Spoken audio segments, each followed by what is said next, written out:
कैसा अद्भुत प्रकाश है ये।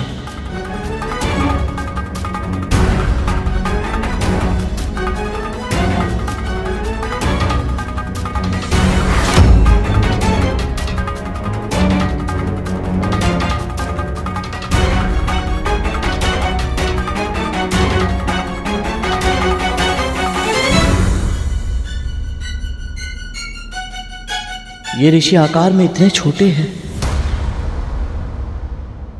पर इनका तेज इतना अधिक है कि समस्त संसार में प्रकाश फैला रहा है।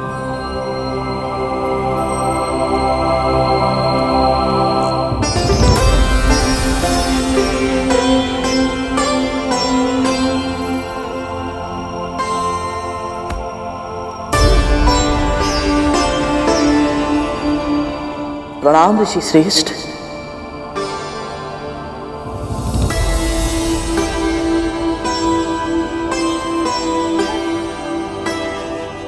पक्षीराज, आप हमें ऋषि श्रेष्ठ कहकर क्यों पुकार रहे हैं? हम तो आकार में बहुत छोटे हैं। केवल आकार में?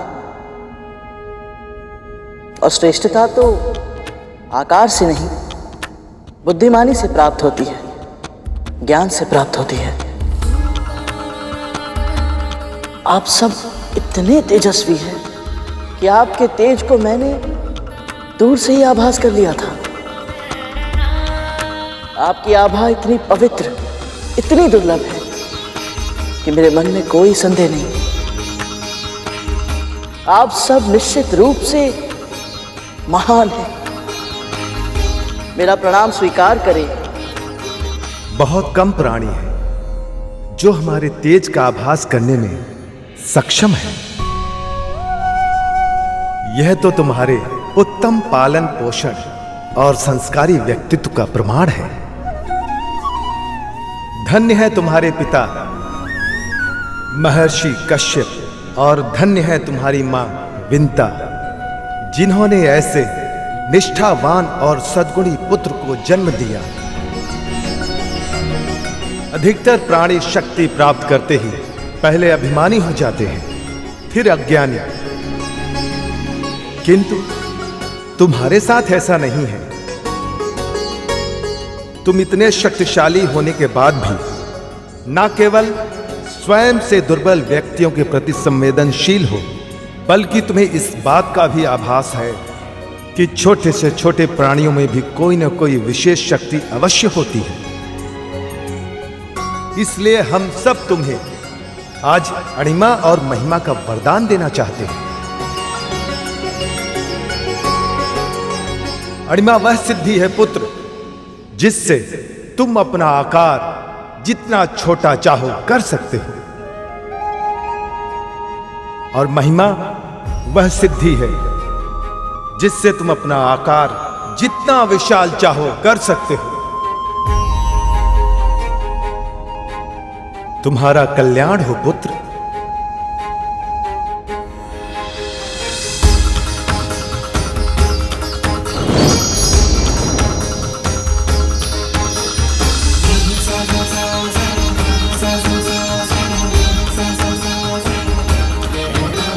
मैं धन्य हुआ ऋषि श्रेष्ठ।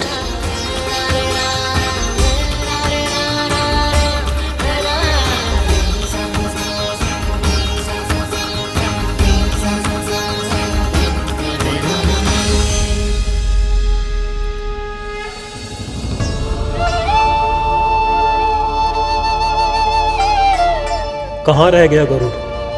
अभी तक तो उसे आ जाना चाहिए था।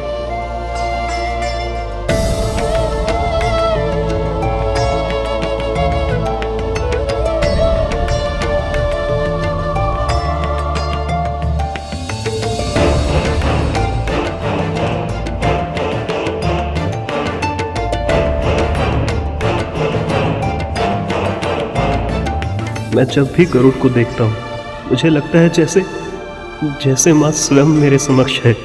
वही सौम्य भाव, वही निर्मल स्वभाव, गरुड़ सत्य में माँ का प्रतिबिंब है।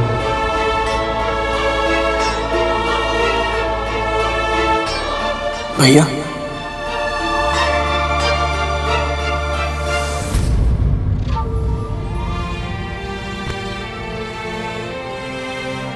अपने छोटे भाई को आशीर्वाद नहीं देंगे?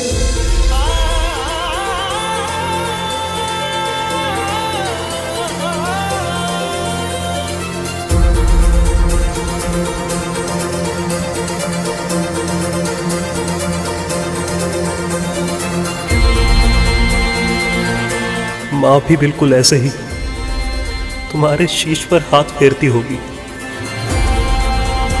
तुम्हें आशीर्वाद देती होगी बिल्कुल इसी तरह।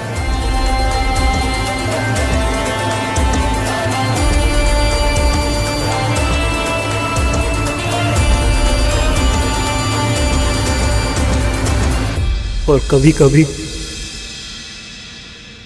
बिल्कुल ऐसे ही स्नेह से तेरे गालों को सहलाती होगी।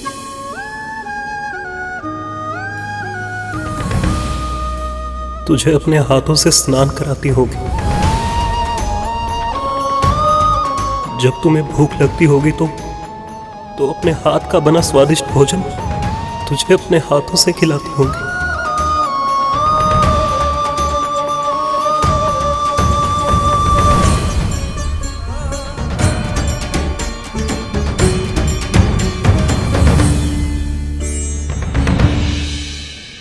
मां के स्पर्श को अनुभव कीजिए भैया, आपको अच्छा लगेगा।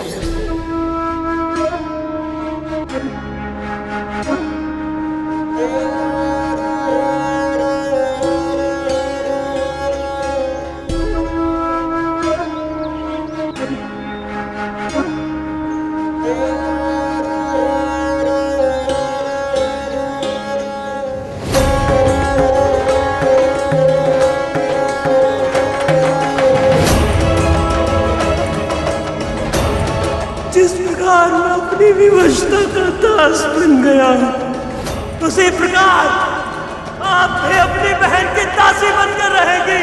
ये श्राप है मेरा।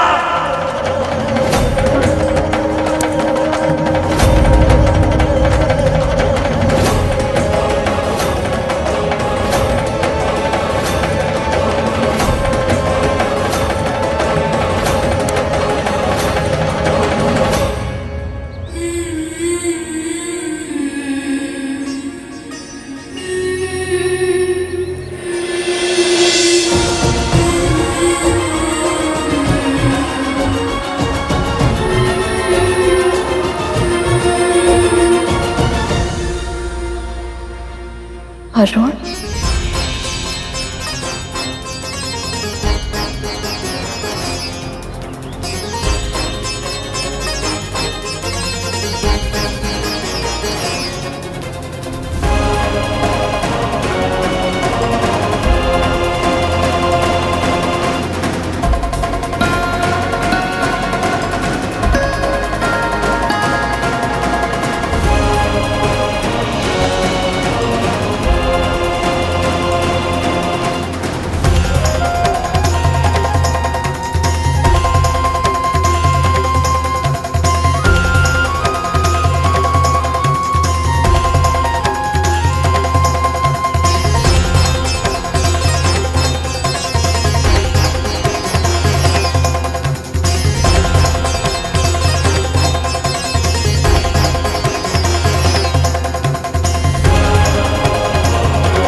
गरुड़ के आने के पश्चात क्या होगा, ये सोच के भय लग रहा है क्या, जो दिन में ही स्वप्न देखना आरंभ कर दिया?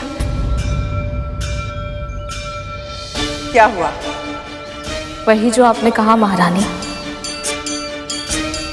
दिन में ही स्वप्न देख रही थी मैं।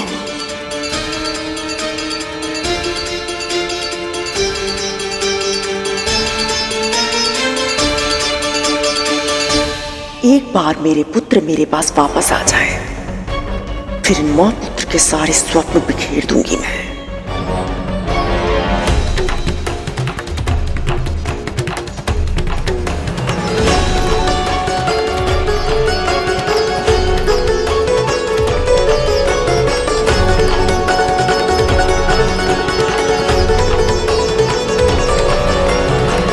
स्वप्न ही सही, मुझे यह आभास तो हुआ कि मेरा परिवार बिखरा हुआ नहीं है। दोनों भाइयों ने एक दूसरे के साथ समय भले ही ना बिताया हो, पर फिर भी इनके मध्य प्रेम की एक अदृश्य डोर है, जिसे ना समय तोड़ पाया है ना दूरी।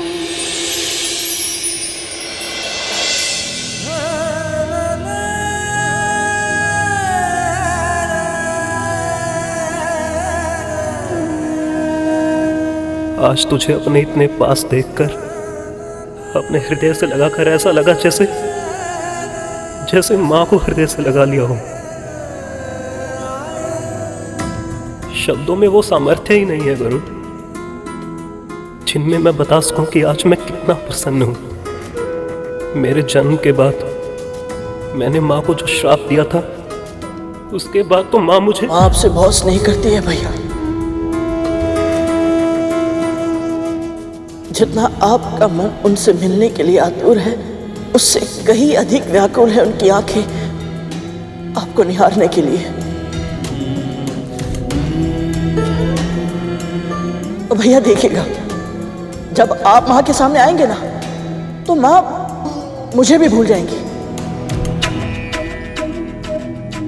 आपके सामने मेरा स्नेह कुछ भी नहीं है ना, इसीलिए। तेरे इन शब्दों ने मेरी बहुत बड़ी चिंता दूर कर दी गरुड़। चिंता? कौन सी चिंता? गरुड़, इस संसार में जितने भी बड़े भाई होते हैं ना, सब एक से होते हैं। अपने छोटे भाई की सुरक्षा तो करते हैं, किंतु उन्हें सताने में, उन्हें तंग करने में हमें और भी अधिक आनंद प्राप्त होता है। मुझे लगा कि हमने अपना बचपन साथ में नहीं बिताया, साथ में खेले नहीं, साथ में शरारतें नहीं की, तो कहीं ऐसा तो नहीं कि औपचारिकता की छाया हमारे संबंध को पूरी तरह से ढक ले और हमारे मध्य वो भाइयों वाला विशेष नाता वो कभी बन ही ना पाए। पर तू जिस तरह मुझसे अकारण ही चिढ़ रहा है, उसे देखकर लगता है कि दूर होने के बाद भी हमारे बीच जो संबंध है वो विशेष नहीं, अति विशेष है गरुड़। तू जानता है गरुड़, माँ और पिताजी चाहते थे कि उनके दोनों पुत्र माता पिता की भक्ति के आदर्श बने। अवश्य ही मेरे पिछले जन्मों के कर्म रहे होंगे कि मैं उनका ये स्वप्न पूरा करने में समर्थ नहीं हूं। पर तू है गरुड़, इसीलिए तुझे माँ, पिताजी और मेरे लिए अपने जीवन के लक्ष्य को प्राप्त करना ही होगा गरुड़। माँ को दास्ता के बंधन से मुक्त करवाना ही होगा तुझे।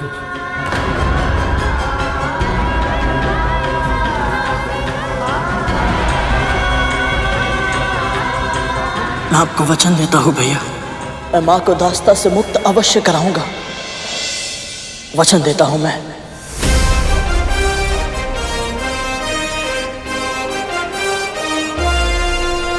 किंतु गरुड़, तो स्वयं कद्रू माँ और नागों का दास बन चुका है, फिर तू ये कार्य कैसे करेगा? मैं नहीं जानता भैया, हाँ तो इतना जानता हूं कि कोई ना कोई मार्ग अवश्य ढूंढ निकालूंगा मैं। बस किसी तरह बड़ी माँ प्रसन्न हो जाए, तो हो सकता है उनका मन भी बदल जाए। इसीलिए तो मैं यहाँ तक आया हूँ, ताकि उनकी इच्छा पूरी हो पाए। तब तो मुझे तेरा समय बिल्कुल भी व्यर्थ नहीं करना चाहिए। जा, शीघ्र जा और सूर्य देव से भेंट कर। जी भैया, परंतु उसके पहले मुझे आपसे एक भेंट चाहिए।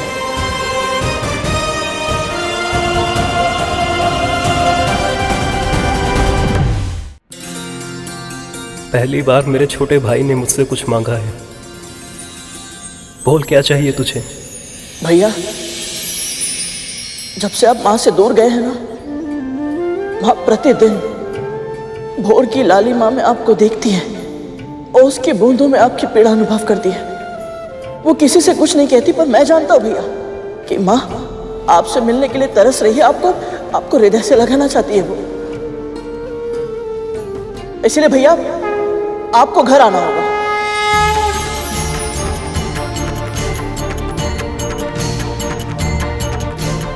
घर? भैया मैं कुछ नहीं सुनूंगा, आप मुझे वचन दीजिए कि आप घर आएंगे।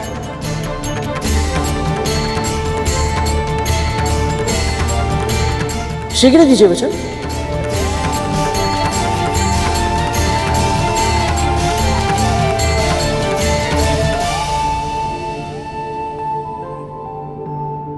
माँ ये सुनेंगी तो कितनी प्रसन्न होंगी। हम आपकी प्रतीक्षा करेंगे भैया।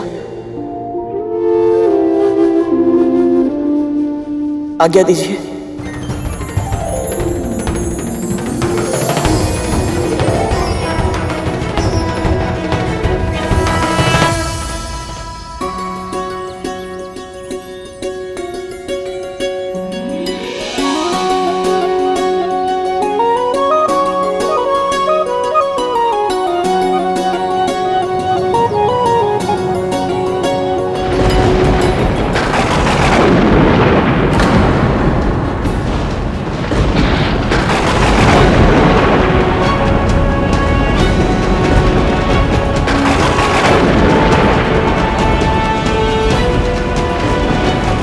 पहले दूध फटा और अब ये।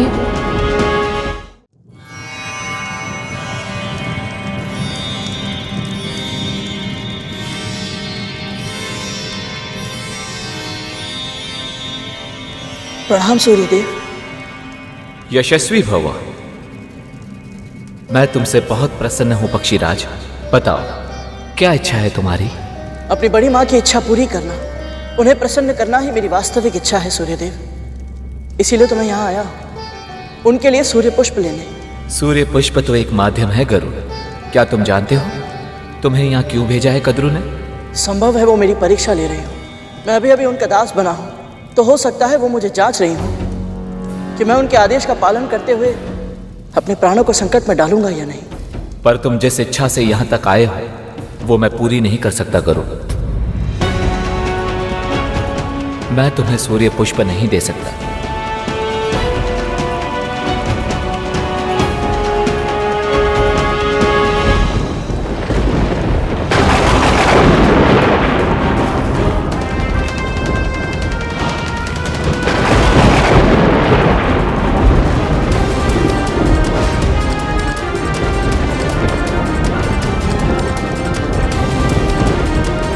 ये शोर कैसा है भैया? अपशगुन का स्वर ऐसा ही होता है काली। इसका कारण पता करना होगा। ऐसा लग रहा है जैसे बादल फट गया हो। चलिए देखते हैं।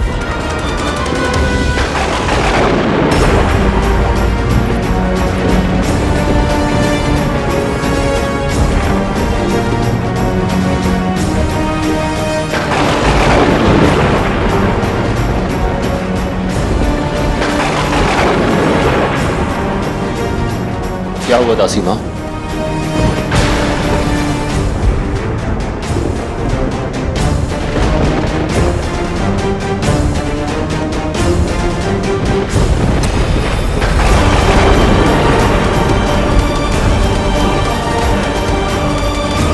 ये तो नागबाई है, ऐसे नीचे कैसे आ रहे हैं?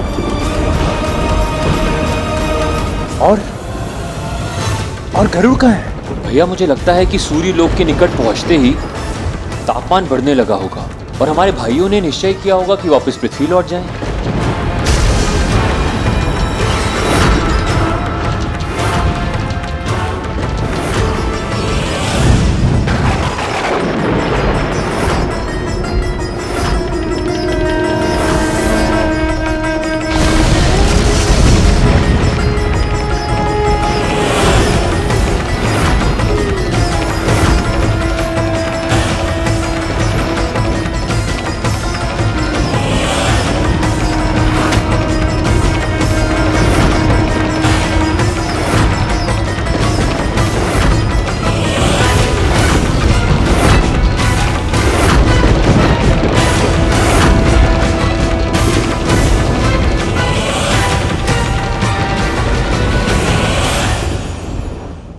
तुम जानते हो देवी संज्ञा मेरा ताप सहन ना कर पाने के कारण मुझसे रूठकर मुझसे दूर चली गई थी।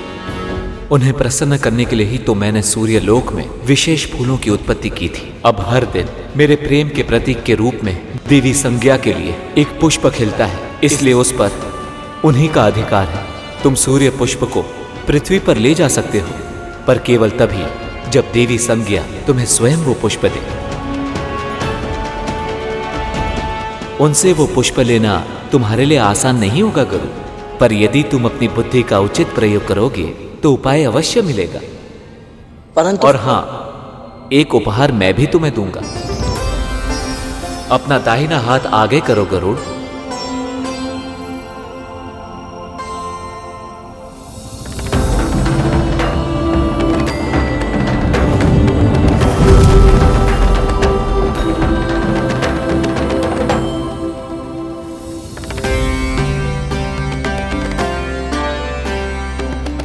यह बहुत ही विशेष शहद है गरुड़, इसे खा लो। भूख तो मिटेगी ही, बुद्धि भी चलेगी। और हां, इस पात्र को सदैव अपने साथ रखना। यह अक्षय पात्र है, इसके भीतर का शहद कभी घटेगा नहीं।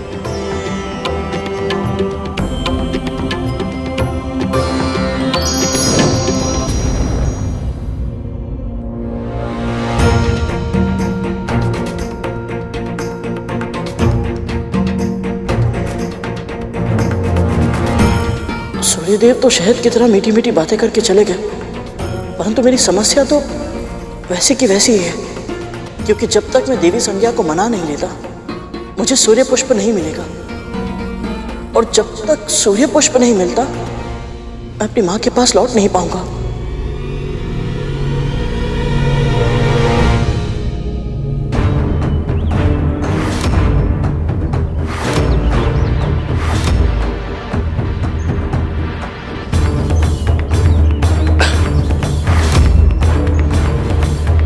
इन्हें क्या हुआ और ये दुर्गंध कैसी है?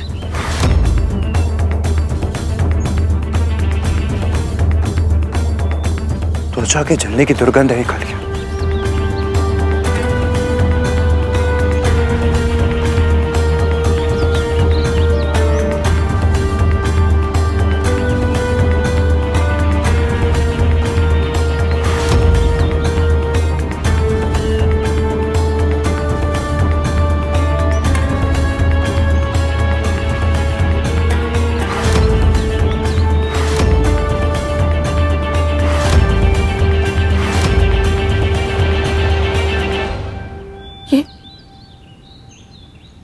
ये सब क्या हो गया?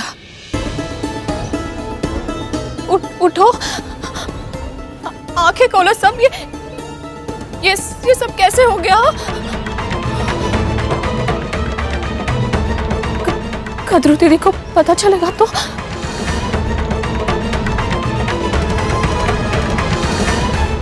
कितने दिन बीत गए इसे बचाए हुए। जब मेरे पुत्र वापस आ जाएंगे मेरे पास, तब जी भर के बचाऊंगी इसे। कितनी धूल मिट्टी जमा हो गई है इस पे।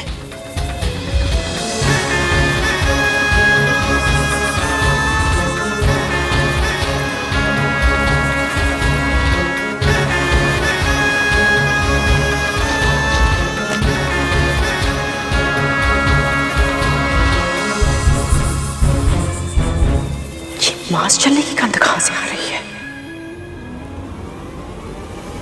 विंता, विंता,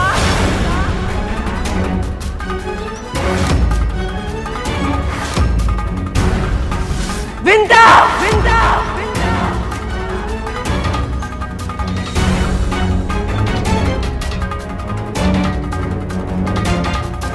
कोई उत्तर क्यों नहीं आ रहा है? कहां गए सब?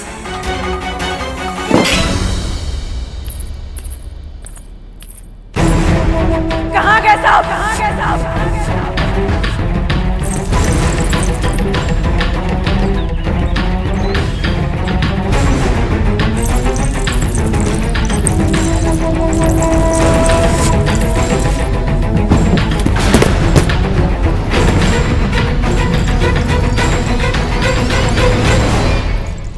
ना कोई प्रहरी है, ना कोई सेवक, ना कोई सेविका,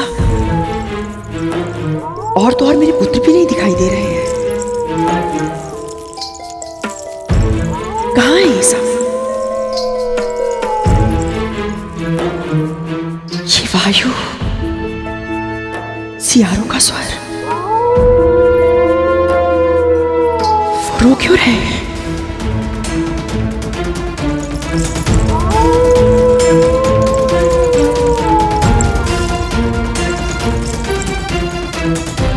कहाँ मर गई थी तुम दोनों? और ये क्या हो रहा है? मेरे पुत्र इतने दिन बाद मेरे पास वापस आ रहे हैं और तुम दोनों अपशगुन फैला रही हो।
दीदी! माँ! माँ! माँ क्या हुआ आपको? माँ! माँ! माँ माँ उठिए! माँ क्या हुआ आपको? माँ!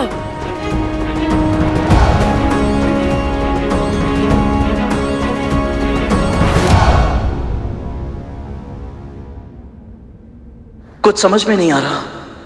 प्रतिदिन केवल एक ही सूर्य पुष्प खिलता है और वो संज्ञा माँ को बहुत प्रिय भी है, तो फिर वो मुझे सूर्य पुष्प क्यों देंगी भला?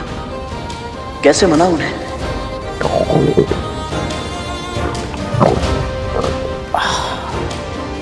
ये भूख इतनी तीव्र लग रही है कि बिना कुछ खाए मस्तिष्क कार्य ही नहीं करेगा। पर खाऊं किसे? नहीं, सूर्यलोक में मांसाहार उचित नहीं होगा। पर खाऊं तो क्या खाऊं? ये बहुत ही विशेष शहद है गरुड़, इसे खा लो। भूख तो मिटेगी ही, बुद्धि भी चलेगी।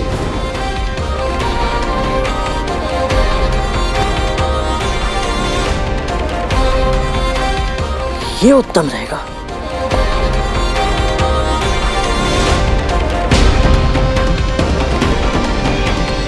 कितना अद्भुत है ये सूर्यदेव का उपहार। नन्हे खरगोश, ये लो गाजर खा लो। लो ना, खा लो।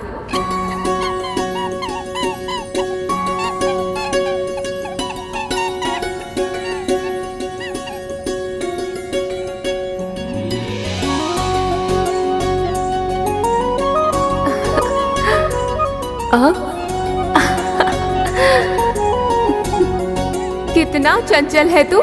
कहाँ भाग रहा था? मुझसे छुपन छुपाई खेलेगा, बदमाश कहीं का। देवी संज्ञा तो बालिका की तरह खेल रही है। इसका अर्थ ये है कि इन्हें छोटे बच्चे प्रिय हैं। पक्षीराज, हम सब तुम्हें आज अणिमा और महिमा का वरदान देना चाहते हैं। महिमा वह सिद्धि है जिससे तुम अपनी कद काठी जितनी चाहो बढ़ा या घटा सकते हो।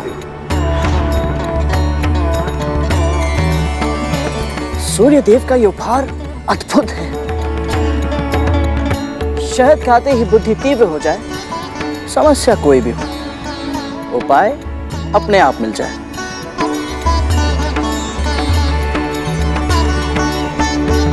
माता संज्ञा से सूर्य पुष्प लेने के लिए मुझे उनके समक्ष बाल रूप में जाना चाहिए।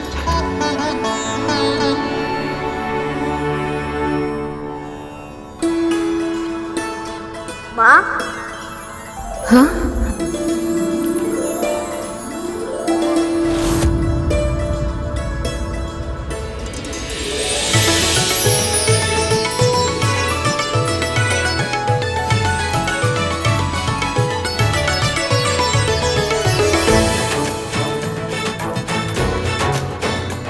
किसने पुकारा मुझे?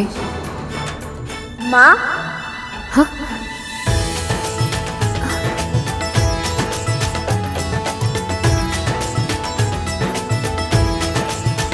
कौन है यहाँ पर? शीघ्र मुझे बताओ।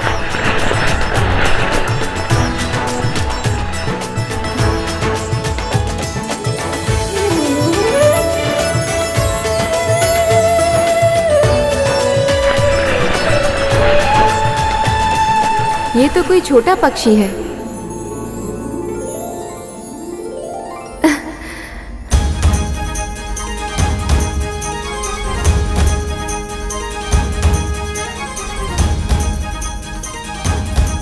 अरे कहाँ जा रहा है? रुक ना। कितना भगाएगा? अब रुक भी जा।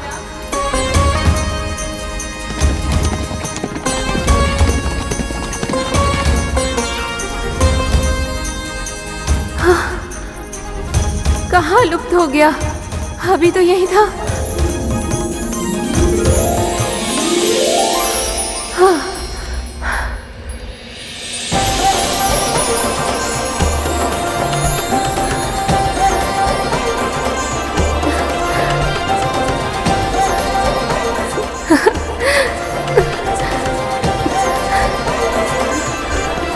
अब लगा है तो मेरे हाथ।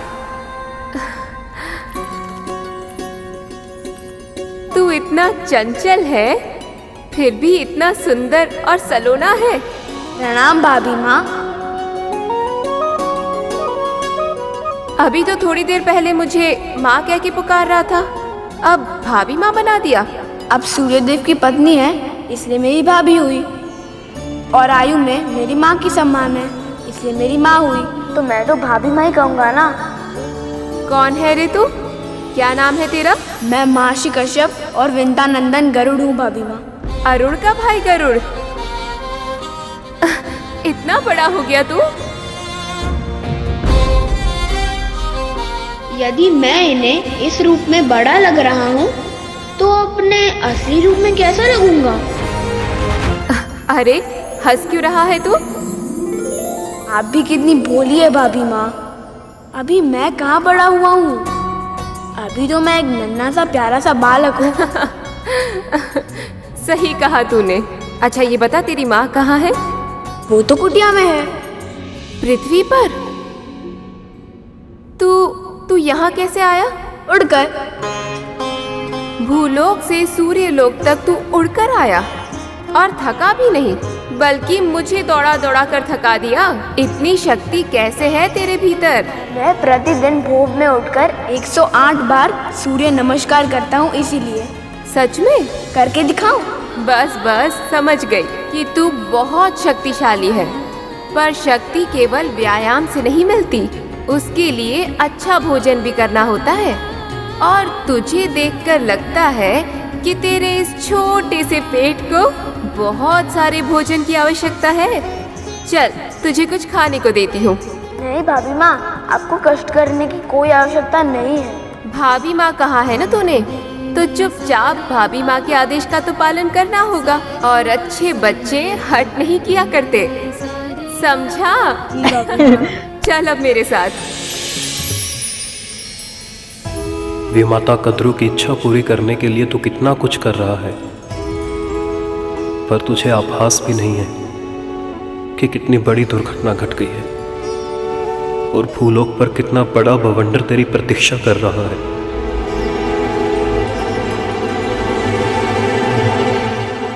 माँ। दीदी। माँ।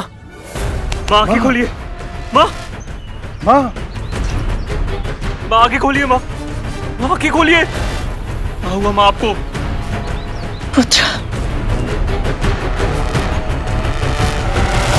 मेरे पुत्र, हम तक्षक कालिया, तुम्हें पता है मैंने बहुत भयानक स्वप्न देखा।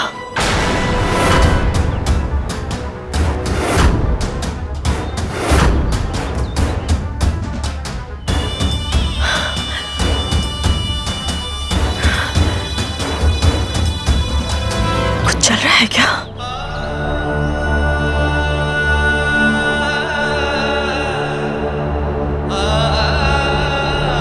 ये गंध कहां से आ रही है?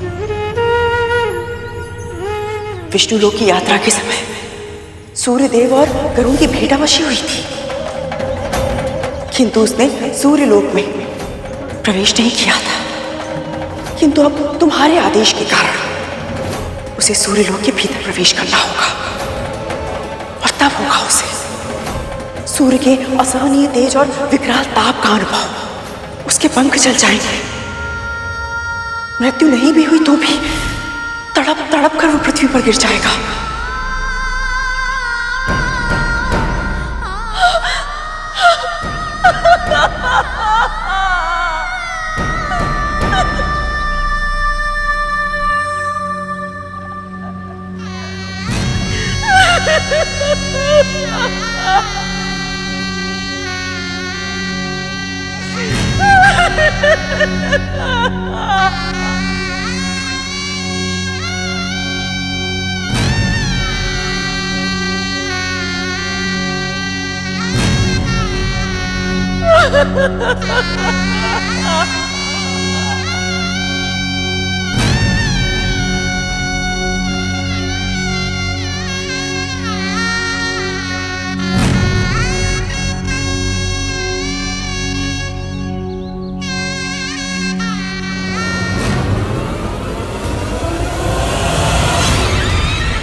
मथस,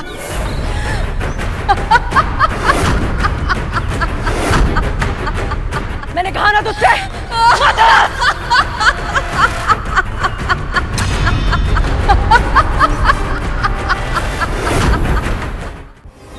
मैंने कहा ना, मथस! चुप हो जा, मैं तुझे चेतावनी देती हूँ, मथस!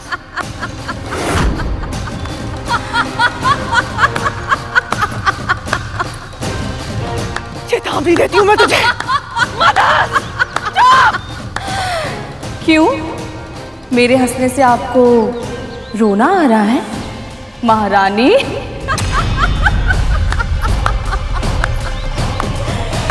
हर कथा के 2 अंक होते हैं, हमारी कहानी के भी हैं। पहले अंक में मेरी आंखों से आंसुओं की बाढ़ आई थी, मेरे पुत्रों के तन पर घाव हुए थे। अब दूसरे अंक में वही कथा फिर से दोहराई जाएगी, केवल पात्र बदल गए हैं। इस बार आंसू आपकी आंखों से बह रहे हैं, आपके पुत्र सह रहे हैं वही कष्ट, वो तड़प रहे हैं, तिलमिला रहे हैं, पर ना उन्हें इस असहनीय पीड़ा से मुक्ति मिलेगी, ना आपको इस दुख से। जिन कुटिल चालों का प्रयोग करके आपने मेरे पुत्रों को मृत्यु के मुख में डाला था, आज उन्हीं कुटिल चालों ने आपके पुत्रों को यमलोक के द्वार पर खड़ा कर दिया। मेरे पुत्र के पंख जलाना चाहती थी ना, देखिए आपके पुत्र स्वयं जल गए हैं। समय बड़ा बलवान है दीदी, अब तक आपके पाले में था, पर अब मेरे पक्ष में है।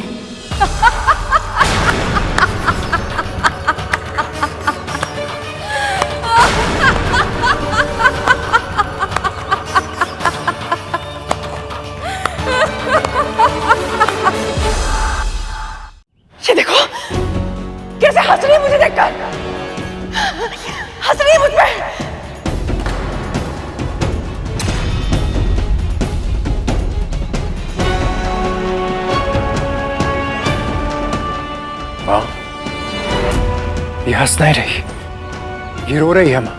हाँ माँ, ये रो रही है। हंस रही है। मैं बोल रही हूँ कि वो हंस रही है।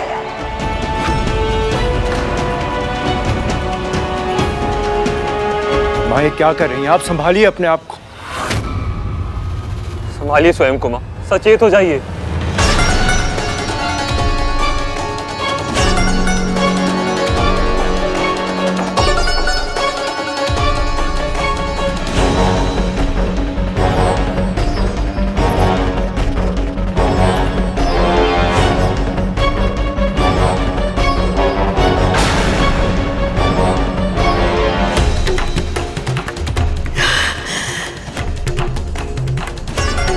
मेरे पुत्रों के प्राण लगभग जा चुके हैं।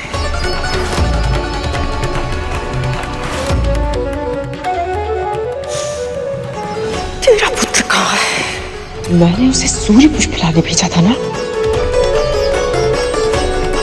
कहाँ है गरुड़?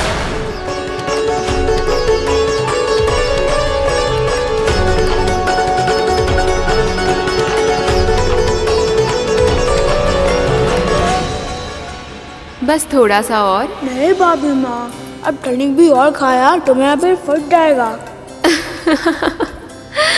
अच्छा अच्छा, बस अब और नहीं खिलाऊंगी। पर मैं क्या करूं? मुझे तुम्हें प्रेम करने का मन जो कर रहा है। संसार की सारी माएँ अपना प्रेम भोजन के माध्यम से ही क्यों दिखाती है? अगर बच्चों को प्रसन्न करना है तो और भी तो कितनी तरह से किया जा सकता है। अच्छा जी, तनिक मैं भी तो जानूं, मैं तुझे कैसे प्रसन्न कर सकती हूँ? आप मुझे वो दे सकती हैं जिसकी इच्छा से मैं यहाँ तक आया हूँ। अच्छा जी, इस छोटे से बालक की क्या इच्छा है? सूर्य पुष्प। सूर्य पुष्प? वो तुझे क्यों चाहिए भला? असल में मुझे अपने लिए नहीं चाहिए, महारानी कद्रू के लिए चाहिए। महारानी कद्रू? वो तेरी विमाता है ना? तो फिर उन्हें ऐसे क्यों संबोधित कर रहा है? बड़ी माँ। बड़ी माँ नहीं, महारानी। क्योंकि उन्हें मेरा माँ कहना अच्छा नहीं लगता। कैसी विचित्र स्त्री है वो। तुझ जैसे प्यारे बालक के मुंह से माँ सुनना कि सभागन को अच्छा नहीं लगेगा। भाभी माँ, अब उनके बारे में ऐसे कठोर वचन मत कहिए ना। वो मुझे अपना पुत्र नहीं मानती तो क्या हुआ, पर मेरे लिए तो वो विमाता है ना। और किसी भी अपनी माँ के लिए मुझे ऐसे कठोर वचन बहुत बुरे लगते हैं। कितने अच्छे संस्कार दिए हैं तुझे तेरी माँ ने। आजकल तो लोग एक दूसरे की निंदा और बुराई करना चाहते हैं, पर तुझे कठोर वचन कहना तो दूर, सुनना भी पसंद नहीं है। संभव है कि सूर्य पुष्प पाकर बड़ी माँ को मुझ पर विश्वास हो जाए और वो मेरी माँ को दास्ता से मुक्त करने की मेरी विनती स्वीकार कर ले। मेरे पुत्रों के प्राण लेकर क्या लगता है तेरा पुत्र जीवित बचेगा?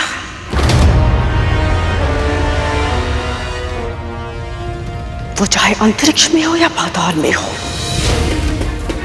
अपने पुत्रों की चिताओं पर काट रखने से पहले तेरे पुत्र को जीवित जलाऊंगी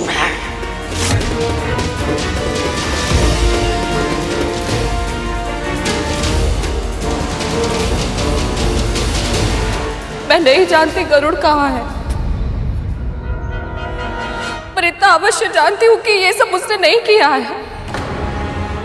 वो अपने भाइयों को कष्ट तक नहीं पहुंचा सकता, फिर उनके प्राण लेने का षड्यंत्र तो कल्पना से भी परे है। बार बार उस गरुड़ को हमारा भाई मत बोलिए। हम संबंधी नहीं, स्वामी। और इसी चिढ़ का परिणाम है ये। कहाँ है तू गरुड़? और यदि सूर्य पुष्प लेना है तो जाओ, वहां जाके तोड़ लो।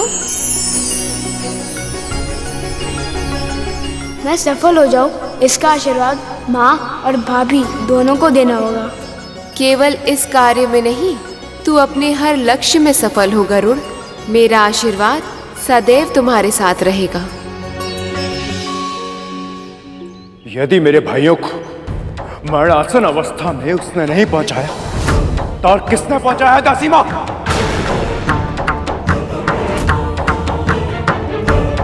गरुड़ में अकेले पूरी असुर सेना को पराजित करने का समर्थ है। तो उसके होते हुए उसके स्वामियों पर आघात कौन कर सकता? प्रश्न सीधा है दासी माँ। हमारे भाई गरुड़ के साथ अंतरिक्ष यात्रा पे गए, तो फिर वो गिरे कैसे?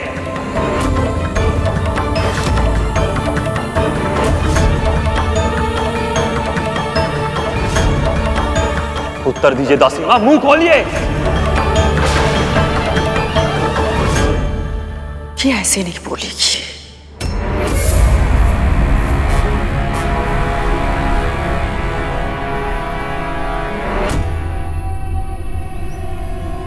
न जाने सर्पों की ये दशा कैसे हुई है। कहीं मेरे पुत्र पर भी कोई संकट ना आया हो, पर वो है कहाँ?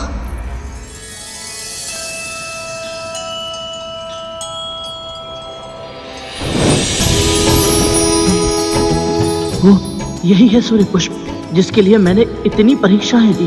अब बस ये पुष्प देखकर बड़ी माँ प्रसन्न हो जाए तो ये सारी मेहनत सफल हो जाएगी।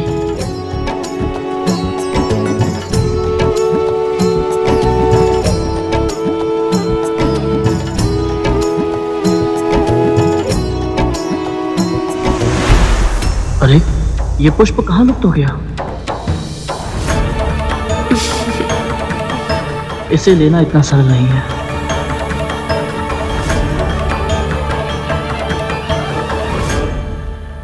हे प्रकृति देवी, आप भी तो एक माँ है और ये बालक आपकी ममता का आवाहन करके ये निवेदन कर रहा है। ये फूल उसे अपने लिए नहीं, एक माँ के लिए चाहिए। कृपया मेरी प्रार्थना स्वीकार कीजिए, बस एक फूल दे दीजिए।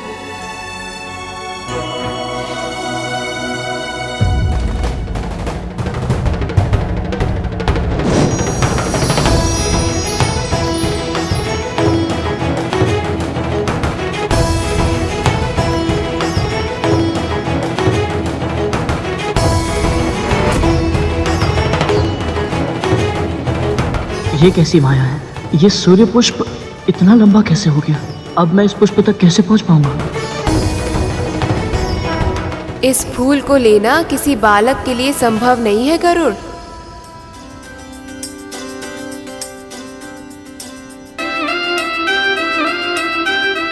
पक्षीराज, हम सब तुम्हें आज अणिमा और महिमा का वरदान देना चाहते हैं। महिमा वह सिद्धि है जिससे तुम अपनी कद काठी जितनी चाहो बढ़ा या घटा सकते हो। माता, एक बालक के लिए अवश्य ही संभव नहीं, किंतु बाल के ऋषियों के आशीर्वाद से मैं अपने कद को बढ़ा भी सकता हूँ, घटा भी सकता हूँ और ये सूर्य पुष्प प्राप्त भी कर सकता हूँ।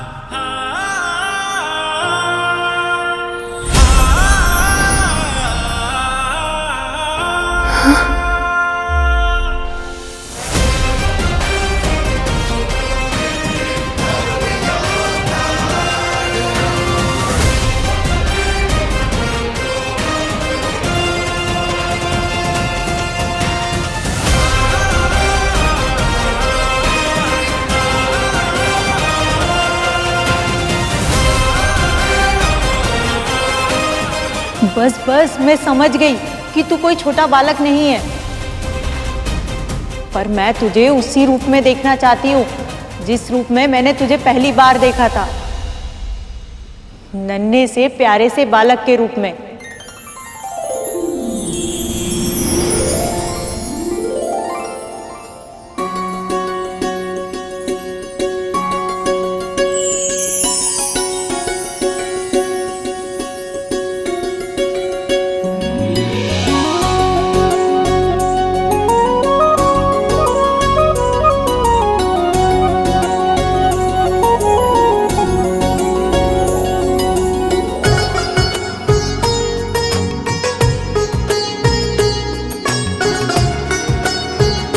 अब मुझे आज्ञा दीजिए भाभी माँ।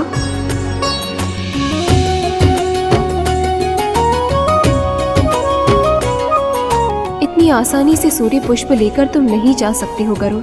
अभी एक और परीक्षा देना बाकी है।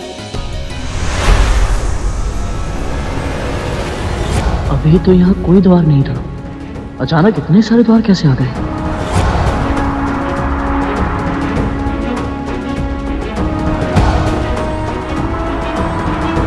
मुझे शीघ्र यहाँ से निकलना होगा, अन्यथा बड़ी माँ क्रोधित हो जाएंगी।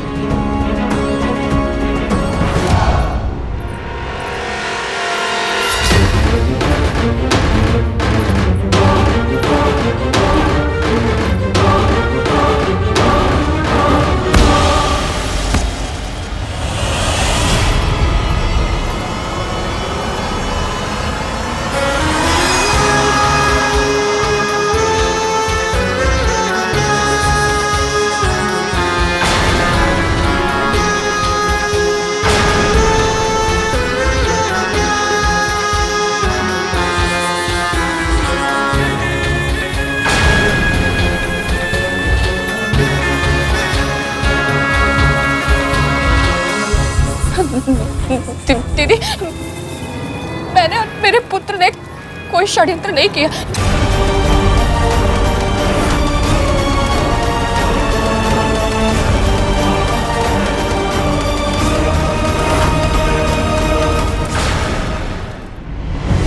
भाभी माँ, ये क्या हुआ? एक के स्थान पर 7 द्वार देखकर चौंक गया? सूर्य लोक का यही नियम है गरुड़। वापस जाने के लिए तुम्हें इनमें से सही द्वार चुनना होगा, नहीं तो तुम किसी और ही लोक में भटक जाओगे।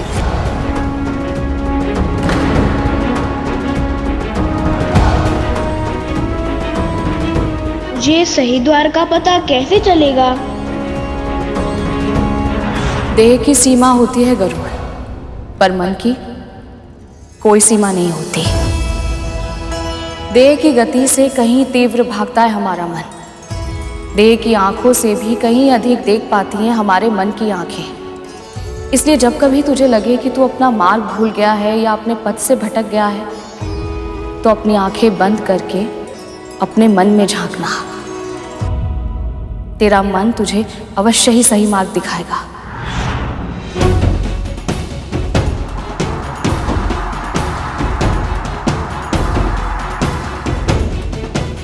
हे परमपिता, सृष्टि के पालन करता, ये कठिन निर्णय लेने में मेरी सहायता कीजिए प्रभु।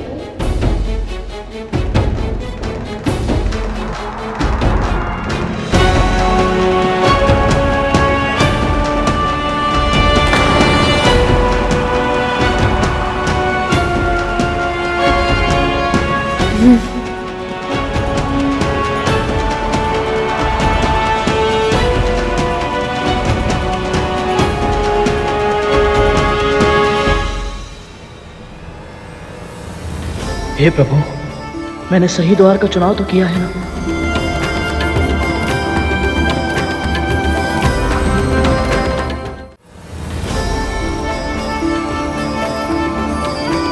यही सही द्वार है गरुड़, भयभीत मत होना। ये भय के नहीं, दुख के आंसू है भाभी माँ। मैं द्वार को पार कर तो लूंगा और इस सूर्य पुष्प लेकर धरती पे भी लौट जाऊंगा, पर मेरा बचपन यही छूट जाएगा माँ। मेरे जन्म के बाद कुछ स्थितियाँ ऐसी आई कि मैं अपनी माँ और भाई के साथ सुखी जीवन बिता ही नहीं पाया, पर आज यहाँ आकर कुछ ही देर में मैंने अपना पूरा जीवन ही जी लिया माँ। आप सबकी बहुत स्मृति आएंगी मुझे माँ।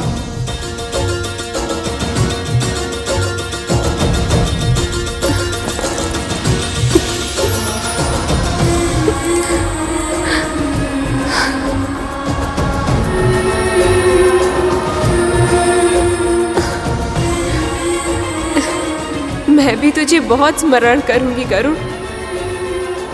तेरे इस रूप के कारण न जाने कितने वर्षों के बाद मुझे अपनी ममता को फिर से जीने का अवसर मिला। हर माँ चाहती है कि उसकी संतान बड़ी हो और जीवन का दायित्व संभाले, पर उसके मन का एक कोना सदैव उन्हें अपने आंचल में समेटे रखना चाहता है।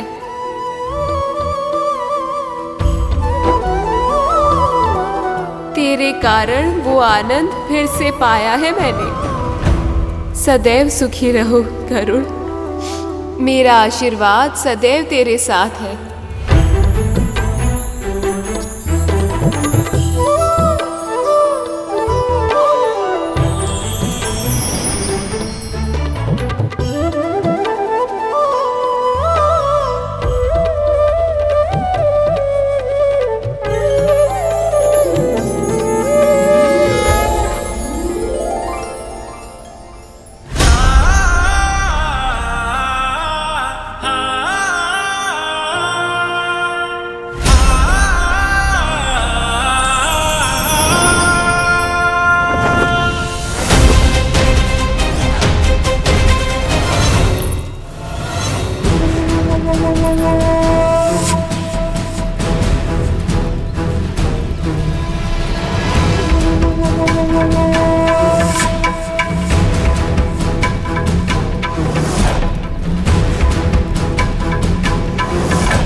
नाग वर्ष में एक बार अपनी केचुल उतारते हैं। ये प्रक्रिया उन्हें बहुत कष्ट देती है और ये मैं जानती हूँ केवल। पर जब वो केचुल, वो त्वचा उनके तन पर चिपक जाती है ना, तो पीड़ा बहुत आसानी होती है। तब वो अभागा प्राणी केवल और केवल मृत्यु की कामना करता है। मृत्यु आती भी है उसे, किंतु धीरे धीरे धीरे वो तड़प, वो जलन जो आज मेरे पुत्र अनुभव कर रहे हैं, तेरे पुत्र ने दिए उन्हें। उनके तन पे जो भी घाव लगे हुए हैं ना, उसको उत्तरदायी तेरा पुत्र है।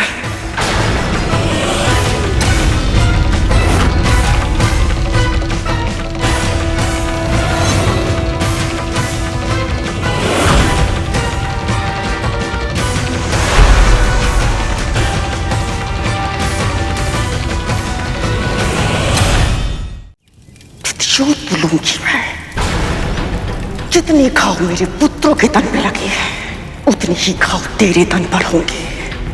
जिस पीड़ा को सहने के लिए वो विवश हुए हैं ना, वही पीड़ा तू भी सहेगी। देख विनया, देख क्या दिख रहा है उनकी आंखों में। मृत्यु कब है?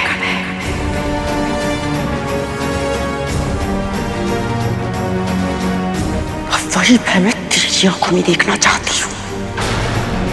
इस महल से जो आज मांस की दुर्गंध आ रही है ना, वही आज तेरे तन से आएगी। जितना मेरे पुत्र तड़पे हैं, उतना ही तू तड़पेगी आज।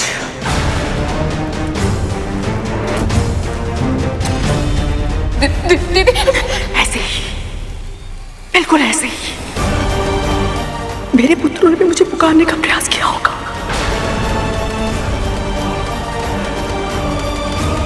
किंतु उनके मुख से तो स्वर भी नहीं निकला होगा। तेरे मुख से स्वर निकलेगा। तू पुकारेगी, तू चिल्लाएगी, जलन की पीड़ा से चिल्लाएगी तू। तेरी चित्कार पूरे ब्रह्मांड में गूंजेगी, किंतु किसी में इतना सामर्थ्य नहीं होगा कि तुझे मेरे प्रकोप से बचा सके।